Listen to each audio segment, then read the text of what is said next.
की पैदावार है या माहौल की पैदावार? तो ये डिबेट चलती आ रही है।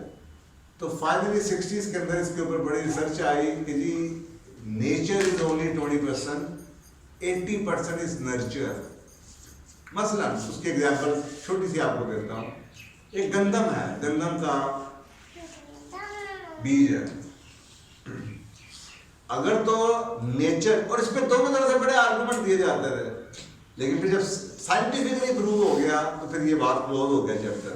नेचर, अब उस वीट का, उस गंदम के बीज की नेचर है, वो गंदम का बीज है। आपका ख्याल में वो गंदम का बीज चावल का बीज बन सकता है? नहीं बनेगा, ठीक है। लेकिन दूसरी तरफ एक और चीज बहुत अहम है। अगर इस गंदम के बीज को, गंदम के बीज के का माहौल ना मिला, इसको अगर आप दिसंबर में बो दें तो गंदम नहीं निकलेगी। इसका मतलब है कि नेचर की अहमियत है कि अगर आपने गंदम बोना है तो गंदम का बीज ही होना चाहिए। लेकिन खाली बीज होने से कुछ नहीं होना। गंदम का बीज, गंदम के बीज के सीजन में ही बोना पड़ेगा और उसको वही देना पड़ेगा जो उसको चाहिए, एनवायरमेंट, फिर ही फसल निकलेगी।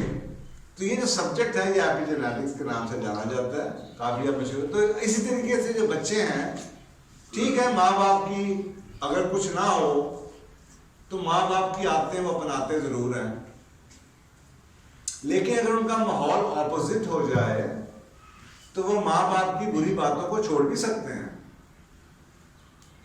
क्योंकि अगर आप एक ही माँ बाप के दो बच्चों को दो डिफरेंट माहौलों में रखते हैं तो शायद 10 साल के बाद वो आपको टोटली फर्क नजर आएंगे।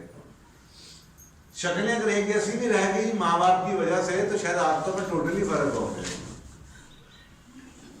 तो ये जो बैलेंस्ड है और ये जो सब्जेक्ट है हमारा नर्चरिंग एनवायरनमेंट की अहमियत के हवाले से, उसकी अहमियत यही है कि आप जो मर्जी बच्चों को पढ़ा लें, आप जो मर्जी कर लें, अगर आपने घर में माहौल ना दिया नर्चरिंग का बच्चों को, तो आपके स्कूलों में भिजवाने से, मसलन आप बच्चों को एक स्कूल भेजते हैं, मेरा पुत्र फ्रेंच सीख ले, और घर में पंजाबी बोली जाती है, तो उसकी जो लैंग्वेज है उस लेवल पे वो नहीं बोल पाएगा जिस पे, इसीलिए कहते हैं लोग जब चाइनीज सीखने जाते हैं चाइना में चले जाते हैं। जो चाइना में जाके चाइनीज सीखते हैं 6 महीने में सीख लेते हैं। पाकिस्तान में जाके चाइनीज सीखने जाते हैं उनको 3 साल लग जाते हैं, फिर भी बोलते हुए लगता है सीखी हुई है। माहौल, माहौल कितनी अहमियत।